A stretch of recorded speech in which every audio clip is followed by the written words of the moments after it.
Have you ever wondered why Halloween traditions exist in cultures that never knew each other? Why children in Ireland, Mexico, and Japan all tell stories of spirits that walk among the living on the same dark nights? Tonight, we're crossing continents to uncover the chilling legends that gave birth to our modern Halloween. From the ancient Celtic Samhain to the Day of the Dead in Mexico, from Japan's Obon festival to Romania's supernatural folklore, these aren't just stories.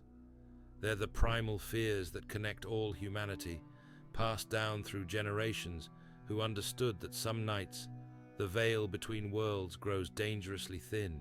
I'm your guide through these dark tales, and over the next hour, we'll journey to 7 different continents to discover why cultures separated by oceans and centuries developed remarkably similar beliefs about the night when spirits return to Earth. You'll hear legends that predate Christianity, stories that survived conquest and colonization, and traditions that continue today because they speak to something fundamental about human nature and our relationship with death itself. But before we begin this global journey into darkness, let me ask you something. Have you ever felt watched while alone at night? Sensed a presence in an empty room? Heard footsteps that couldn't be explained?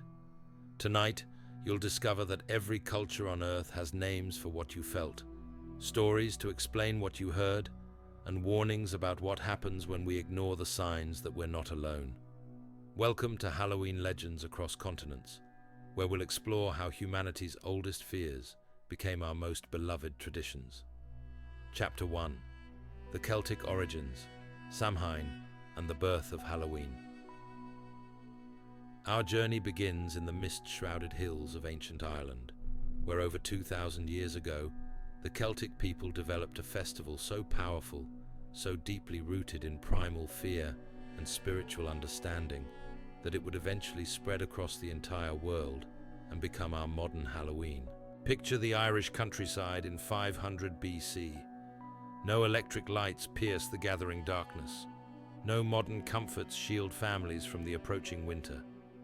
The Celts lived intimately with natural cycles, understanding that autumn's end marked more than just changing seasons. It marked the death of the year itself. They called this night Samhain, pronounced Samhain, meaning summer's end. But Samhain was far more than a harvest festival. The Celts believed that on this night, the boundary between the living world and the spirit realm dissolved completely, allowing the dead to return and walk among their descendants. The ancient druids taught that during Samhain, supernatural creatures roamed freely through the countryside. The sluag, restless spirits of the unforgiven dead, would fly in from the west like flocks of ravens, entering homes through windows to steal souls. The Dullahan, headless horsemen carrying their skulls under their arms, would ride phantom horses through villages, stopping only to call out the names of those destined to die before the next Samhain. But perhaps most terrifying were the Aossi, the fairy folk who emerged from their underground kingdoms to reclaim what they believed belonged to them. These weren't the gentle fairies of children's stories. The Aossi were ancient, powerful beings who could steal children, curse livestock, and trap unwary humans in their eternal realm. The Celts developed elaborate rituals to protect themselves during this dangerous night. They extinguished all fires in their homes, then gathered at sacred hilltops, where druids lit enormous bonfires from 9 different types of sacred wood. These weren't celebratory fires, but protective barriers designed to keep malevolent spirits at bay. Families would carry burning brands from these sacred fires back to their homes, relighting their hearths with blessed flame. They carved frightening faces into turnips and placed candles inside, creating lanterns that would ward off evil spirits. They wore masks and costumes, hoping to disguise themselves as spirits to avoid supernatural attention. The tradition of trick-or-treating has its roots in the Celtic practice of souling. Poor villagers would go door to door on Samhain night, offering prayers for the dead in exchange for food. But this wasn't simple charity. The Celts believed that neglecting these wandering souls could bring terrible consequences. Households that refused to provide offerings might find their crops failing, their animals sickening, or worse. One of the most chilling Samhain legends tells of a farmer named Kian who mocked the old traditions. On Samhain night, he refused to light his fire from the sacred flame, ignored the solars at his door, and proclaimed that only fools feared the dead. That night, his family heard scratching at their windows and whispers calling their names. By morning, Kian had vanished, leaving only his clothes in a perfect circle of withered grass. Villagers said the IOC had taken him to their realm, where he would remain forever as punishment for his disrespect. As Christianity spread through Celtic lands, the Church attempted to suppress Samhain by declaring November 1st All Saints' Day, followed by All Souls' Day on November 2nd. They hoped to transform pagan death festivals into Christian celebrations of saints and martyrs. But the power of Samhain proved too strong to eliminate entirely. Instead, the traditions adapted and evolved. All Hallows' Eve, the night before All Saints' Day, retained many Samhain customs. The jack-o'-lanterns carved from turnips eventually became the pumpkins we know today when Irish immigrants brought their traditions to America. The protective costumes evolved into the elaborate disguises worn by modern trick-or-treaters. But something darker persisted alongside these cheerful adaptations. In remote Irish villages, families still gather around fires on October 31st, sharing stories of ancestors who return on Samhain night. They still leave food offerings for the dead and avoid traveling alone after dark. Because the ancient Celtic understanding remains true, some nights the dead don't rest peacefully in their graves. Some nights they remember what it felt like to breathe, to love, to hate. And on those nights, they return to finish what death interrupted. Chapter 2. Mexico's Day of the Dead, where death becomes celebration. From the Celtic mists, our journey takes us across the Atlantic to Mexico, where a completely different culture developed traditions that mirror Samhain in surprising ways, yet approach death with a perspective uniquely their own. Long before Spanish conquistadors arrived in the New World, the Aztec, Maya, and other indigenous peoples of Mexico held elaborate festivals honoring their dead. But unlike the fear-based traditions of Celtic Samhain, these cultures viewed death as a natural continuation of life, not an ending to be dreaded. The Aztecs believed that death was simply another phase of existence. They honored Mictlantecutli, the Lord of the Dead, and his wife Mictlancihuatl, the Lady of the Dead, who ruled over Mictlan, the underworld where most souls journeyed after death. But this wasn't a place of punishment or eternal suffering. Mictlan was simply where the dead continued their existence in different form. The indigenous peoples celebrated their deceased ancestors during two main festivals. The first honored children who had died, called angelitos, or little angels. The second celebrated adults who had passed away. These weren't somber memorial services, but joyous reunions where families believed their loved ones returned to share meals, stories, and laughter with the living. When Spanish missionaries encountered these traditions, they were horrified by what they saw as devil worship and attempts to communicate with the dead. The Catholic Church tried to eliminate these festivals entirely, but the indigenous beliefs proved remarkably resilient. Eventually, a compromise emerged. The festivals were moved to coincide with the Christian holidays of All Saints' Day and All Souls' Day, creating what we now know as Dia de los Muertos, the Day of the Dead. But calling it a single day misses the full scope of this celebration. Modern Day of the Dead spans 3 days, each with its own purpose and traditions. October 31st honors deceased children, November 1st celebrates adults who have died, and November 2nd is when families gather at cemeteries to commune directly with their ancestors' spirits.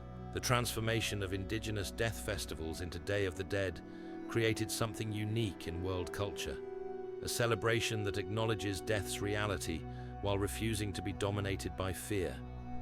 Mexican families spend weeks preparing elaborate ofrendas or altars in their homes to welcome returning spirits.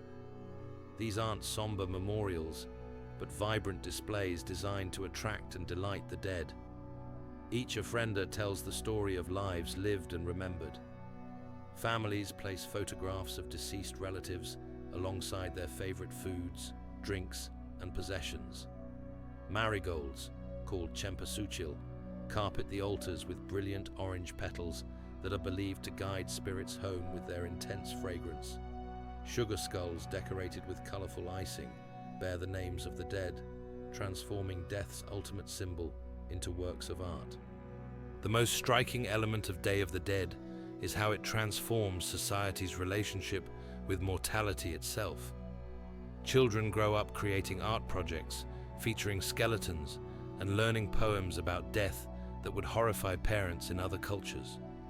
The famous Katrina, an elegant skeleton lady in Victorian dress, appears everywhere during the festival, reminding celebrants that death comes to rich and poor alike, but need not be feared. Yet beneath the celebration lies profound spiritual belief that mirrors Celtic Samhain in surprising ways. Mexican families genuinely believe their dead return during these 3 days. They prepare the deceased's favorite meals, believing the spirits will consume the essence of the food.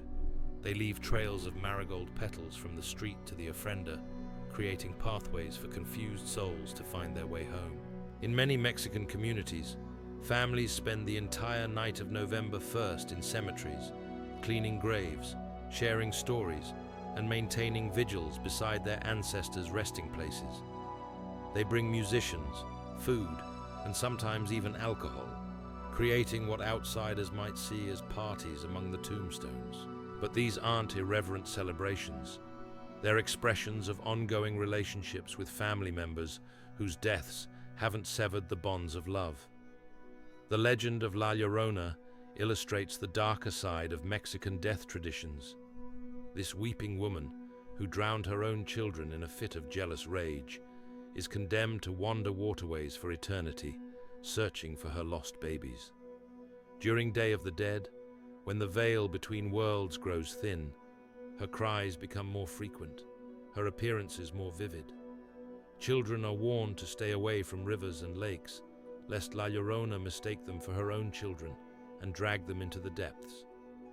Another chilling tradition involves the anima sola, souls trapped between heaven and earth who appear during Day of the Dead, seeking prayers and offerings that might free them from their spiritual prison.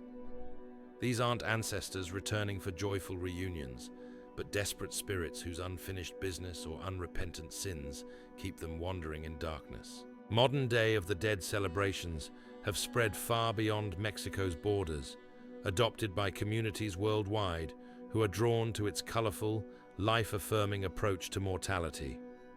But in traditional Mexican communities, the festival retains its spiritual power.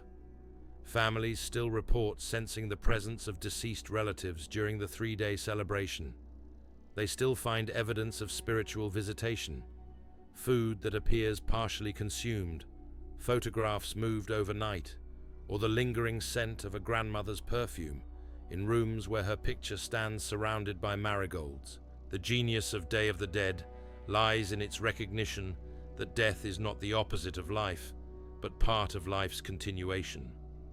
While Celtic Samhain emphasizes the danger of supernatural contact, Day of the Dead celebrates the ongoing presence of those we love. Yet both traditions acknowledge the same fundamental truth. The dead don't simply disappear. They remain connected to the living world, returning when conditions allow to continue relationships that death interrupted but didn't end. As we'll discover in our journey across continents, this understanding appears in culture after culture, expressed through different symbols and rituals, but rooted in the same human recognition that some bonds transcend mortality itself. Chapter 3. Japan's Hungry Ghosts, when the dead return, seeking vengeance. Our path through darkness now leads us to the land of the rising sun, where ancient Japanese traditions reveal perhaps the most complex relationship between the living and the dead found anywhere on Earth. Here, in a culture that has maintained its spiritual practices for over a millennium, we discover that the boundary between life and death isn't just thin during certain seasons. It's constantly shifting, constantly dangerous. Japanese folklore recognizes multiple types of supernatural beings that emerge when death occurs under traumatic circumstances. Unlike the Celtic spirits who return seasonally, or Mexican ancestors who visit during joyous reunions, Japanese ghosts are often driven by powerful emotions that refuse to accept death's finality. The most feared of these entities are the onryo, spirits of those who died in extreme emotional turmoil. These aren't gentle ancestors seeking connection with loved ones. Onryo are manifestations of pure vengeance, capable of causing natural disasters, plagues, and death to those who wronged them in life. Their rage burns so intensely that it literally prevents their souls from moving on to whatever lies beyond death. Consider the legend of Oiwa, perhaps Japan's most notorious onryo. In the early 1600s, Oiwa was a beautiful woman married to a ronin named Iemon. When Iemon desired to marry a wealthier woman, he poisoned his wife with face cream that disfigured her terribly before killing her. Oiwa died in agony, her face grotesquely swollen, her hair falling out in clumps, her final sight being her husband's satisfied smile. But death couldn't contain Oiwa's fury. Her spirit returned immediately, appearing to Iemon everywhere he went. Her ruined face would materialize in reflections, in shadows, in the grain of wooden walls. She drove him to madness, causing him to see her disfigured features in every woman he encountered. Eventually, Iemon killed his new wife and her father, mistaking them for Oiwa's vengeful spirit. The legend says that Oiwa's ghost still haunts the Yotsuya district of Tokyo, and that actors performing her story must visit her shrine before each performance to ask permission, lest they suffer mysterious accidents or illness. Japanese culture also recognizes yurei, spirits of those who died with unfinished business. Unlike onryo, yurei aren't necessarily malevolent, but their presence brings an atmosphere of profound sadness and unease. These ghosts appear as pale figures in white burial kimono, their long black hair hanging loose and wild, their feet never quite touching the ground as they drift through the world of the living. The festival of Obon, typically held in mid-August, serves as Japan's primary time for honoring the dead, much like Mexico's Day of the Dead or Celtic Samhain. During Obon, Japanese families believe their ancestors' spirits return home for a brief visit. Unlike the fear-based Celtic traditions or the celebratory Mexican approach, Japanese Obon strikes a balance between reverence and caution. Families prepare for their ancestors' return by cleaning graves, offering food at household shrines, and lighting special lanterns called chochin to guide spirits home. But they also take precautions. Many Japanese homes feature small shrines called butsudan, where daily offerings are made to deceased family members, not just during Obon, but throughout the year. This constant attention to the dead reflects an understanding that spiritual relationships require ongoing maintenance. The most haunting aspect of Japanese death traditions involves the concept of gaki, or hungry ghosts. These are spirits of people who were greedy, selfish, or cruel in life, condemned after death to exist in a state of constant, unfulfillable hunger. Gaki are described as having enormous stomachs, but tiny mouths, making it impossible for them to satisfy their appetites. They're drawn to graveyards and places where food is offered to the dead, but everything they try to consume turns to ash in their mouths. During Obon, families perform ceremonies called segaki-e, specifically designed to feed these hungry ghosts and ease their suffering. Buddhist monks chant prayers while offerings of rice, water, and other foods are made to countless unnamed spirits who might be wandering in torment. This practice reflects the Japanese understanding that death doesn't automatically bring peace. Some souls require active intervention from the living to find rest. Japanese horror stories often feature locations where the boundary between life and death has been permanently damaged. Aokigahara, the forest at the base of Mount Fuji, has become notorious as a place where people go to end their lives. Local legends claim that the forest is now haunted by Yurai who try to lure visitors off the marked paths, hoping to claim companions in death. Park rangers report finding compasses that spin wildly within the forest, electronics that malfunction without explanation, and areas where the normal sounds of nature fall into unnatural silence. The urban legend of Teke Teke illustrates how Japanese supernatural beliefs have evolved to address modern fears. This spirit is said to be a woman who was cut in half by a train, now doomed to drag herself along railway tracks using only her arms, making a distinctive tek-tek sound as her fingernails scrape against the ground. She appears to people waiting alone at train stations, asking if they need their legs. Those who answer incorrectly are sliced in half to share her fate. What makes Japanese ghost traditions particularly unsettling is their emphasis on emotional intensity as a pathway to supernatural existence. The culture recognizes that powerful feelings, love, hate, jealousy, regret, can literally prevent death from being final. This creates a worldview where every intense relationship, every moment of deep emotion, carries the potential for supernatural consequences that might last centuries. Japanese schools often feature ghost stories as part of summer traditions, with students gathering to share tales of haunted classrooms, supernatural teachers, and spirits of students who died on campus. These aren't just entertainment, they're cultural education, teaching young people about the spiritual forces that might affect their lives and the importance of treating others with kindness to avoid creating onryo. The persistence of these beliefs in modern Japan reveals something profound about human nature.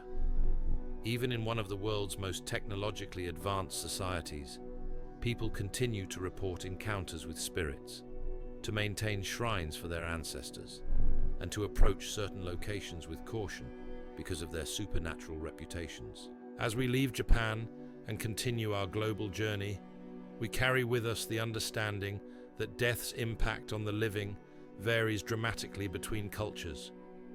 While some traditions emphasize seasonal contact with benevolent ancestors, others recognize that the dead might return at any time, driven by emotions too powerful for death itself to contain. Chapter 4: Nordic Nightmares, the Wild Hunt and Restless Draugr. From Japan's emotionally charged spirits, we travel north to the harsh landscapes of Scandinavia, where Norse traditions created some of the most terrifying supernatural legends ever conceived. In these lands of endless winter nights and brutal natural conditions, death was never gentle, and the dead were never truly gone. The ancient Norse understood that in a world where survival was always uncertain, the dead might not accept their fate peacefully. They developed elaborate funeral practices designed not to honor the deceased, but to keep them from returning to harm the living. Viking burial mounds weren't just graves, they were prisons designed to contain supernatural beings who had once been human. The most feared of these undead creatures were the Draugr, revenants who possessed superhuman strength and an insatiable hunger for the living. Unlike zombies in modern fiction, Draugr retained their intelligence and personality from life, making them far more dangerous than mindless corpses. They could change size at will, becoming as large as giants or shrinking to slip through keyholes. They could shapeshift into animals, control the weather, and enter people's dreams to drive them mad. Norse sagas tell of Glamr, a shepherd who died under mysterious circumstances and returned as a Draugr to terrorize the Icelandic countryside. Even the legendary hero Grettir the Strong struggled to defeat this creature, and their battle became one of the most famous supernatural encounters in Norse literature. Glamr's eyes could curse anyone who looked into them, and his supernatural strength allowed him to tear apart buildings and kill livestock with his bare hands. The Draugr weren't random monsters. They were typically people who had been greedy, cruel, or excessively proud in life. Norse culture believed that strong emotions and attachments could bind a soul to its corpse, preventing it from traveling to the afterlife. Warriors who died in battle might become Draugr if they were too attached to their treasure. Wealthy farmers who hoarded gold could return from death to guard their possessions eternally. But perhaps the most terrifying Norse supernatural phenomenon was the wild hunt, known as Oskoraya in Norway and Osgårdsreien in other regions. This was a ghostly procession that rode across the sky during the darkest months of winter, led by Odin himself or other supernatural figures, accompanied by the spirits of those who had died violently or dishonorably. The wild hunt wasn't just a supernatural spectacle, it was a deadly threat to anyone who witnessed it. The ghostly riders would sometimes swoop down to claim living people, adding them to their eternal procession. Other times, they would leave behind supernatural gifts that brought more curse than blessing. Those who survived encounters with the wild hunt often found their lives forever changed, marked by supernatural experiences that continued until their own deaths. Norse winter traditions reflected deep awareness of supernatural dangers during the darkest months. Families would burn specific herbs and woods to keep evil spirits away from their homes. They told stories around fires not just for entertainment, but as a form of spiritual protection. The continuous sound of human voices was believed to prevent malevolent spirits from approaching. The concept of the Draugr influenced burial practices throughout Scandinavia. Bodies were often buried with their possessions to prevent the dead from returning to claim them. Some graves included weapons, so the deceased could defend themselves in the afterlife, rather than returning to trouble the living. In extreme cases, suspected Draugr were decapitated, had iron spikes driven through their feet, or were reburied in remote locations where they couldn't easily find their way back to populated areas. One of the most chilling aspects of Norse supernatural beliefs was their understanding that death could be contagious. If one Draugr appeared in an area, others might follow, as if death itself was spreading through supernatural means rather than natural causes. Entire communities could be abandoned if supernatural activity became too intense, leaving behind ghost towns where only the bravest travelers dared venture. The wild hunt tradition persisted long after the conversion to Christianity, evolving into legends of ghostly hunters who rode out during the 12 days of Christmas. In some versions, the hunt was led by biblical figures like Herod or the devil himself, but the essential danger remained the same. Encountering the spectral riders meant death or transformation into one of their number. Modern Scandinavian countries still maintain traditions that echo these ancient fears. In Norway, families still avoid making loud noises during certain winter nights, believing that excessive sound might attract unwanted supernatural attention. Swedish folklore includes warnings about traveling alone during the darkest months, when the boundary between the living world and the realm of the dead is at its most permeable. Dead becomes dangerously thin. The psychological impact of these Norse traditions reveals something crucial about how extreme environments shape supernatural beliefs. In lands where winter darkness lasts for months and survival requires constant vigilance, the dead naturally become threats rather than comforting ancestral presences. The harsh realities of Norse life created supernatural traditions that emphasized danger, preparation, and respect for forces beyond human control. As we continue our journey across continents, the Norse traditions remind us that Halloween legends aren't just about death. They're about how different cultures understand the relationship between the living and the dead, shaped by geography, climate, and the daily realities of survival in hostile environments. Chapter 5: Romanian Vampires, the Original Blood Covenant. From the frozen wastes of Scandinavia, we descend into the mist-shrouded valleys of Romania, where the vampire legend was born, not in Gothic novels or Hollywood films, but in the terrified whispers of peasants who claimed to witness the dead feeding on the living. The Romanian countryside of the 15th and 16th centuries was a land caught between empires, where Ottoman invasions, plague outbreaks, and brutal warfare created perfect conditions for supernatural beliefs to flourish. In this landscape of constant death and uncertainty, villagers developed the most detailed and specific vampire mythology found anywhere on Earth. Romanian vampires, known as strigoi, were far more complex than the elegant aristocrats of later fiction.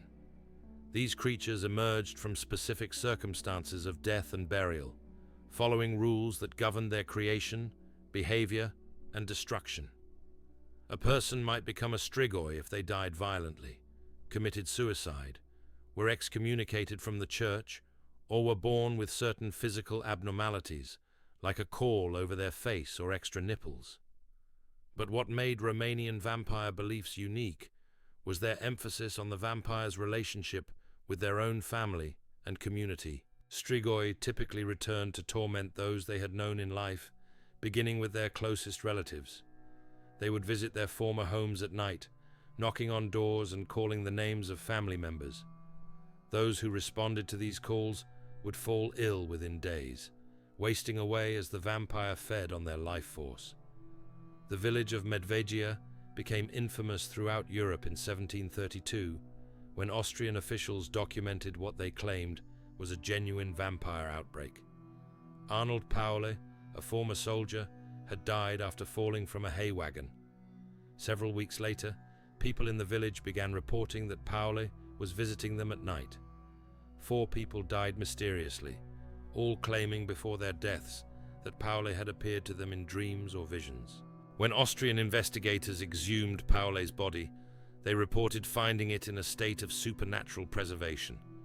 The corpse appeared fresh, with new skin growing beneath the old fresh blood in the mouth and chest, and fingernails that had continued growing after death. They drove a stake through the heart, and witnesses claimed that the corpse groaned and bled as if it were still alive. But the Medvedja case revealed something even more disturbing about Romanian vampire beliefs. The investigators discovered that vampirism could spread through contamination. Livestock that had been fed upon by vampires could pass the curse to humans who consumed their meat or milk. This created a supernatural infection model that could theoretically transform entire communities into vampires. Romanian folklore included detailed instructions for identifying and destroying vampires. Suspected graves were examined for holes in the earth where the vampire had emerged, or for strange sounds coming from beneath the ground. Bodies were exhumed during daylight hours, when vampires were believed to be dormant. If the corpse showed signs of supernatural preservation or appeared to have shifted position within the coffin, vampire hunters would perform the ritual destruction. The process wasn't as simple as driving a wooden stake through the heart. Romanian vampire hunters used specific woods for their stakes, typically hawthorn or wild rose, both plants associated with protection against evil. The stake had to be driven through the heart in a single blow, because a vampire that survived staking would become even more dangerous. After staking, the head was severed and placed between the feet, and the entire body was burned to ash and scattered. Some Romanian regions developed even more elaborate anti-vampire measures.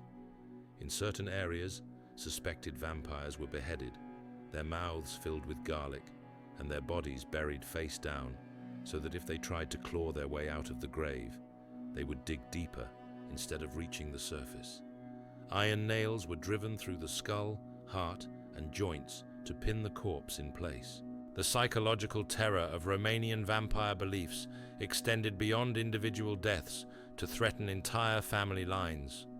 If one family member became a vampire, their relatives lived in constant fear that they would be the next victims. Some families abandoned their homes and villages entirely, believing that distance was the only protection against a vampiric relative's supernatural hunger.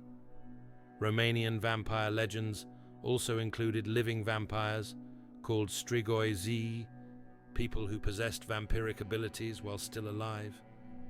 These individuals were born with supernatural powers that allowed them to drain energy from others, cause nightmares, and even leave their physical bodies to travel in spirit form.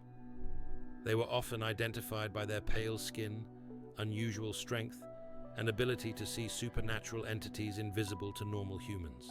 The tradition of the moroi represented another category of Romanian vampire, spirits of unbaptized children or people who died with unconfessed sins. These entities were less physically dangerous than strigoi, but could cause supernatural disturbances, illness, and misfortune to families that failed to properly honor their memory. What distinguished Romanian vampire traditions from other supernatural beliefs was their emphasis on evidence and verification. Romanian vampire hunters maintained detailed records of their investigations, documented the physical signs of vampirism they observed, and developed systematic methods for testing whether a suspected vampire had truly been destroyed.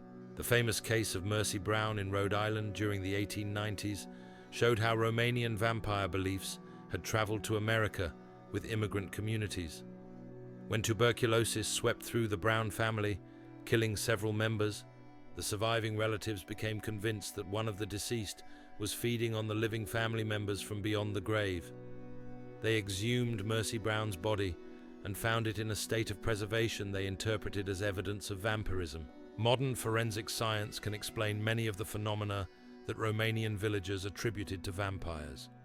Bodies buried in cold, dry conditions can appear remarkably preserved months after death. Decomposition gases can cause corpses to appear bloated or to make sounds when disturbed. Blood pooling and rigor mortis can create the appearance of movement or growth after death. But the persistence of vampire beliefs in rural Romanian communities suggests something deeper than mere superstition. Even today, some Romanian villages report mysterious deaths that locals attribute to vampiric activity.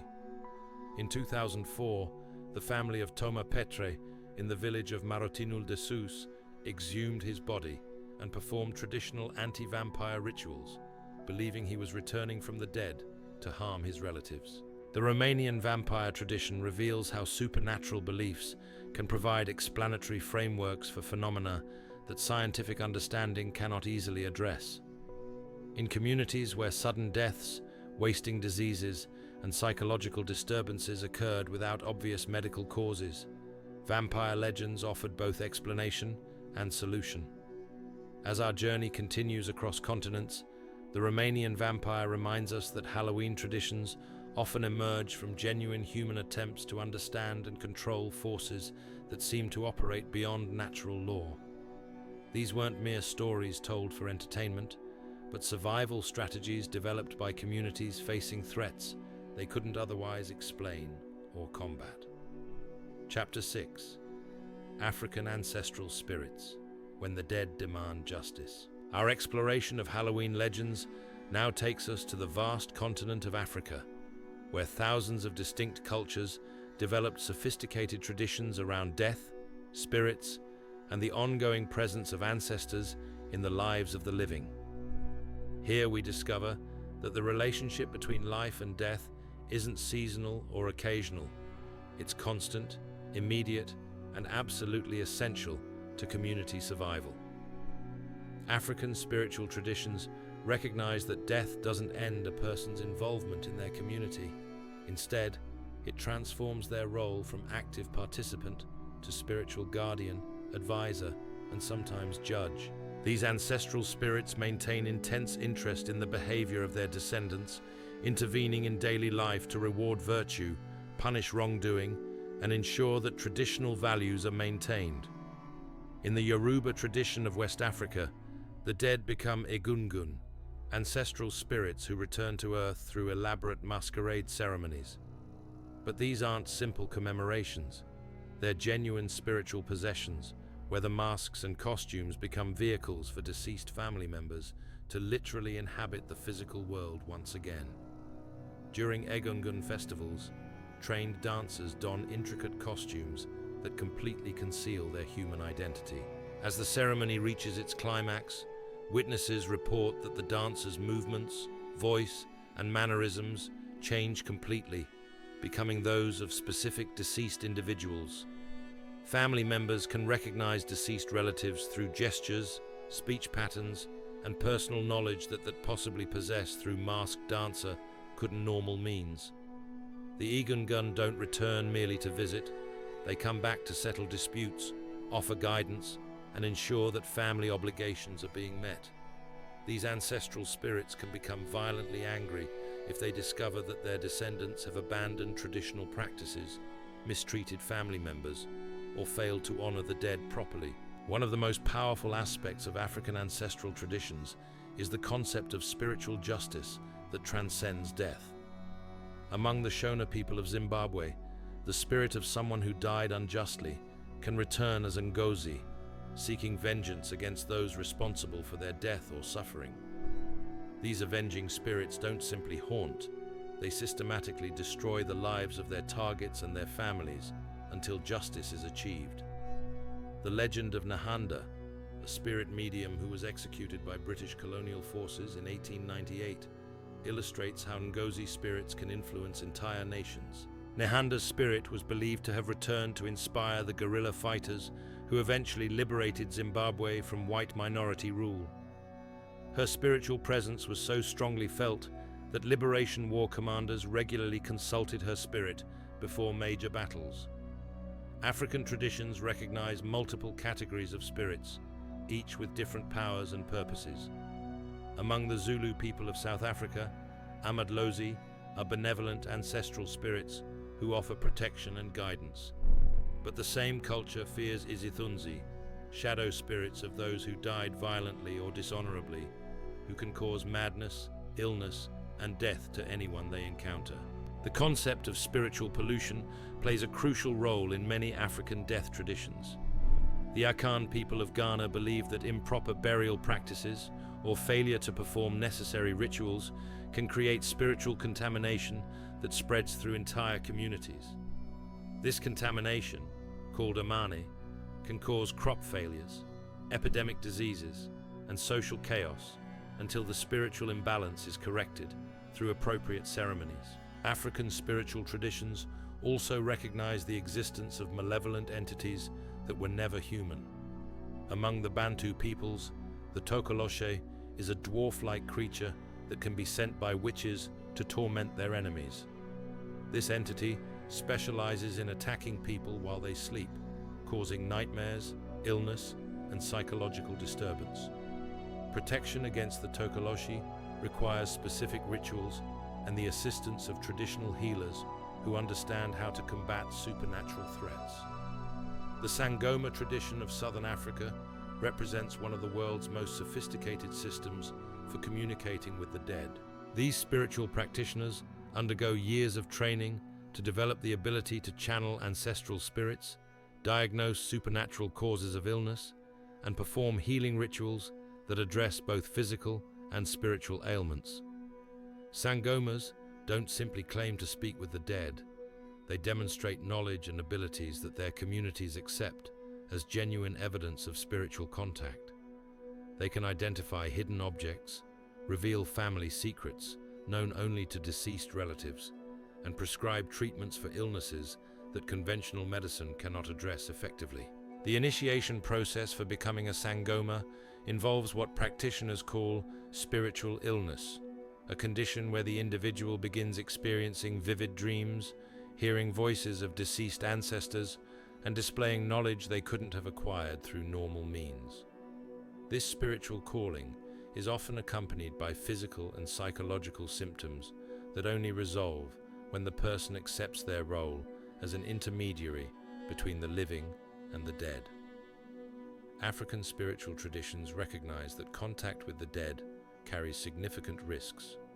Improperly conducted rituals can attract malevolent spirits or offend ancestral powers, resulting in supernatural punishment that affects entire families or communities. This understanding creates elaborate protocols for spiritual protection, including the use of sacred objects, protective ceremonies, and constant vigilance against spiritual threats. The concept of spiritual inheritance means that supernatural abilities and responsibilities pass from generation to generation. Children born into families with strong spiritual traditions may begin displaying supernatural abilities from early ages, seeing spirits, predicting future events, or demonstrating healing powers that their communities interpret as evidence of ancestral blessing. Modern African communities continue to maintain traditional spiritual practices alongside contemporary religious beliefs. Urban Africans living in major cities regularly consult traditional healers for problems that modern medicine or psychology cannot address effectively. These practitioners continue to report contact with ancestral spirits, supernatural healing experiences, and spiritual interventions that their clients interpret as genuine supernatural phenomena. The persistence of these beliefs in modern Africa reveals something crucial about human spiritual needs that transcends cultural and technological development. Even in rapidly modernizing societies, people continue to seek connection with their ancestors, explanation for unexplained phenomena, and healing approaches that address spiritual as well as physical ailments. African ancestral traditions contribute to our understanding of Halloween legends by demonstrating how supernatural beliefs can serve essential social functions. These aren't primitive superstitions, but sophisticated systems for maintaining community cohesion, enforcing moral behavior, and providing psychological support during times of crisis and change. As we prepare to explore our final continental tradition, the African understanding of ancestral presence reminds us that death, in many cultures, is not an ending, but a transformation, a change in how individuals participate in community life rather than a departure from it entirely. This perspective challenges Western assumptions about mortality and suggests that Halloween traditions worldwide may reflect universal human recognition that some relationships transcend the boundary between life and death. Chapter 7: Australian Aboriginal Dreamtime, where spirits shape reality. Our final journey takes us to the ancient Red Heart of Australia, where Aboriginal peoples developed the world's oldest continuous spiritual traditions over 65,000 years. Here, in landscapes that seem carved from dreams and nightmares alike, we encounter supernatural beliefs that challenge our very understanding of reality itself. The Aboriginal Dreamtime isn't simply a creation mythology, it's a parallel dimension where ancestral spirits continue to exist, shaping the physical world through ongoing spiritual activity. These aren't distant gods or occasional visitors like the spirits we've encountered on other continents. Dreamtime beings are immediate, present, and actively involved in every aspect of existence. In the harsh beauty of the Australian outback, where survival depends on intimate knowledge of land, water, and spiritual lore, Aboriginal communities recognize that certain locations pulse with supernatural power so intense that approaching them incorrectly could result in madness, illness, or death. These sacred sites aren't merely historically significant, they're spiritually alive, inhabited by ancestral beings who continue to guard their territories with lethal vigilance.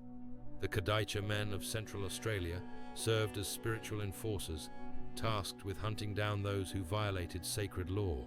These weren't ordinary trackers, but individuals trained in supernatural abilities that allowed them to pursue their targets across vast distances, using methods that defied physical explanation. They could allegedly track victims through spiritual dimensions, appearing in dreams to announce impending death, and striking with invisible weapons that left no physical wounds, but caused their targets to waste away within days. Kadaicha men wore special shoes made from emu feathers and human hair that left no tracks, allowing them to approach their victims without detection.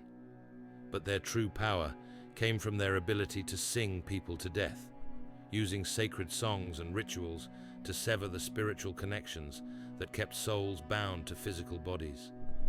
Victims of Kadaicha would often know they had been targeted, experiencing vivid dreams of pursuit and gradually losing the will to live as spiritual forces worked to claim them. Aboriginal traditions recognize the bunyip, a creature that inhabits waterholes and billabongs throughout Australia. Unlike European lake monsters, the bunyip isn't simply a physical predator. It's a spiritual guardian that punishes those who violate water sources or fail to show proper respect for aquatic environments. Aboriginal communities maintain detailed knowledge of which water sources are safe and which harbour bunyips that will drag unwary visitors beneath the surface. The Min-Min lights of the Australian outback represent another phenomenon that bridges the gap between natural and supernatural explanation. These mysterious lights appear in remote areas, following travelers for miles, sometimes leading them to safety, but often luring them away from established tracks to die in the wilderness. Aboriginal communities explain Min lights as spirits of the dead who haven't completed their journey to the afterlife, trapped in the physical world and seeking to claim companions for their eternal wandering. European settlers who dismissed Aboriginal spiritual warnings often discovered too late that the landscape itself seemed hostile to their presence. The story of the Azaria Chamberlain case, where a baby disappeared near Uluru in 1980, illustrates how sacred sites can become focal points for events that challenge rational explanation. Aboriginal elders had warned that Uluru was an extremely sacred site, where spiritual forces remained dangerously active, but these warnings were ignored until tragedy struck. Aboriginal Dreamtime stories describe the Yowie, a creature similar to the North American Bigfoot, but with distinctly Australian characteristics. Unlike cryptozoological creatures in other cultures, the Yowie is understood as a spiritual being that can materialize physically when conditions are right. These creatures are believed to be remnants of the Dreamtime creation period, ancient beings that occasionally interact with the modern world through encounters that witnesses struggle to categorize as either physical or supernatural. The concept of increased sites in Aboriginal tradition reveals another layer of supernatural landscape management. These are locations where ancestral spirits continue to ensure the reproduction of specific plant and animal species through ongoing spiritual intervention. Disturbing these sites or failing to perform proper ceremonies can result in the disappearance of entire species from regional ecosystems, demonstrating how Aboriginal people understood spiritual and ecological systems as inseparably connected. Aboriginal communities developed elaborate protocols for spiritual protection during travel through dangerous territories. These included specific songs that had to be sung at certain locations, offerings that must be left for ancestral spirits, and routes that avoided areas where supernatural activity was too intense for human survival. Violations of these protocols could result in spiritual punishment that affected not only individuals, but their entire extended families. The Aboriginal understanding of spiritual time challenges linear concepts of past, present, and future. Dreamtime events aren't historical occurrences, but ongoing realities that continue to influence contemporary life. Ancestral spirits don't exist in some distant afterlife. They inhabit the same landscape as living Aboriginal people, accessible through proper ceremonies and spiritual preparation. This temporal complexity means that supernatural encounters in Aboriginal tradition aren't anomalous events, but expected aspects of properly conducted spiritual life. Community members who undergo initiation ceremonies report direct contact with ancestral spirits, visions of Dreamtime events, and acquisition of spiritual knowledge that enables them to navigate both physical and supernatural aspects of their environment. Modern Aboriginal communities continue to report supernatural experiences that their traditional knowledge helps them understand and manage. Urban Aboriginal people living in major Australian cities maintain connections to their ancestral territories through ceremonies and spiritual practices that acknowledge ongoing supernatural activity in both traditional lands and contemporary environments. The persistence of Aboriginal spiritual traditions, despite centuries of cultural suppression, demonstrates the fundamental importance of these beliefs for community identity and survival. Even Aboriginal people who have adopted contemporary lifestyles often maintain respect for traditional spiritual knowledge, recognizing that their ancestors' understanding of supernatural forces contains wisdom essential for navigating an unpredictable world. As our global journey through Halloween legends reaches its conclusion, Aboriginal Dreamtime traditions offer perhaps the most integrated understanding of how supernatural and natural worlds coexist. Rather than viewing spirits as occasional visitors or seasonal phenomena, Aboriginal culture recognizes that reality itself is fundamentally spiritual, with supernatural forces actively shaping every aspect of existence. The universal thread. Why these legends endure. As our journey across 7 continents draws to a close, we've discovered something remarkable about human nature itself.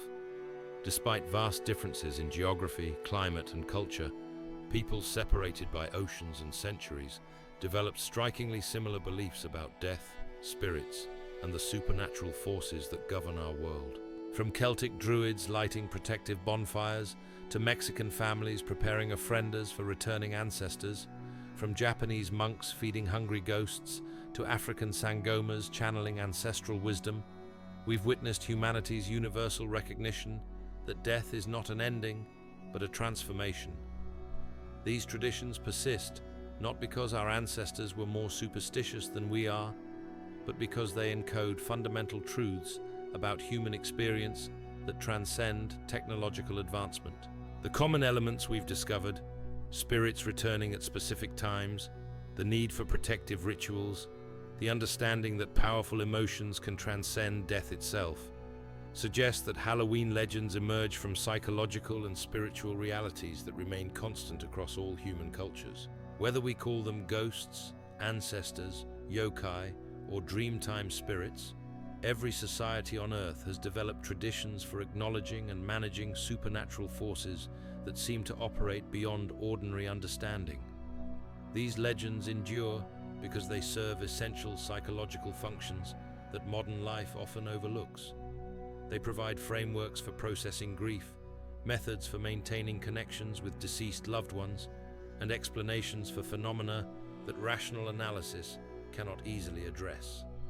They remind us that some aspects of human experience transcend individual mortality, connecting us to forces larger and more enduring than our temporary physical existence. As you return to your daily life, carrying these dark tales from across the world, remember that you now possess ancient knowledge that spans continents and centuries. You understand why children in Ireland, Mexico, and Japan all tell stories of spirits that walk among the living. You know why Halloween traditions feel both thrilling and terrifying, celebratory and ominous. Tonight, as you encounter Halloween celebrations in your own community, you'll recognize echoes of practices that began thousands of years ago in distant lands. The jack-o'-lanterns carved from pumpkins carry forward the Celtic tradition of warding off malevolent spirits. The costumes worn by trick-or-treaters echo the ancient practice of disguising oneself to avoid supernatural attention. The offerings of candy given to visiting children maintain the age-old understanding that some entities must be appeased to ensure community safety. But you'll also understand that beneath the modern commercialization and childhood fun lies something much deeper and more significant. Halloween connects us to humanity's oldest spiritual traditions, our ancestral recognition that reality includes dimensions beyond ordinary perception, and our universal need to acknowledge forces that operate beyond the boundaries of individual control. These legends remind us that we are part of something larger than ourselves, connected not only to the living communities around us, but to the vast chain of human experience that stretches back through countless generations who face the same fundamental questions about life, death, and what lies beyond the veil that separates the known from the unknown. The next time you feel watched while alone at night, sense a presence in an empty room, or hear footsteps that cannot be explained, remember that every culture on Earth has names for what you've experienced. You are not alone in sensing these mysteries. You are participating in humanity's oldest and most universal form of spiritual awareness, the recognition that some boundaries can be crossed, some relationships transcend mortality, and some truths can only be understood through stories that began around fires in ancient darkness and continue in the glow of our modern screens. The legends live on because the experiences they describe continue. The spirits they name still walk among us, waiting for those brave enough to acknowledge their presence and wise enough to treat them with the respect that thousands of years of human experience suggests they deserve. Sweet dreams await you now, fellow travelers through the darkness. Tonight, you've journeyed alongside spirits that span every continent, walked with ancestors who refuse to remain silent, and discovered that Halloween's deepest truths echo in every culture that has ever gazed into the night and wondered what gazes back. From Ireland's ancient Samhain fires to Australia's Dreamtime spirits, we've uncovered the universal thread that binds all humanity, our shared recognition that death is merely a doorway, not a destination. These legends persist because they speak to something fundamental within us all, the understanding that love transcends mortality, that justice survives the grave, and that some connections can never be severed by something as simple as death itself. As you drift towards sleep tonight, let these ancient voices from across the world remind you that you are never truly alone. The spirits of those who came before continue their eternal watch. The ancestors maintain their loving vigil, and somewhere in the space between sleeping and waking, the veil grows thin enough for you to sense their enduring presence. Until next time, may your dreams be filled with the comforting knowledge that these timeless stories connect you to every soul who has ever wondered about the mysteries that lie just beyond the edge of perception. Rest well, knowing that some tales are too powerful to ever truly end.